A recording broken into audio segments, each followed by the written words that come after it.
divide this 87 by 5 in long division method. So 5 times 1 is 5. On subtracting we get 3. So now we put down this 7 and it is 37. 5 times 7 is 35.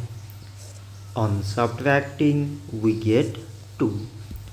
So now there is no other number to put it down. So we take here decimal, so that we put jab. So it is 20 and 5 times 4 is 20. On subtracting we get jab. So 87 divided by 5 is 17 decimal 4. So this much for today and thanks for watching.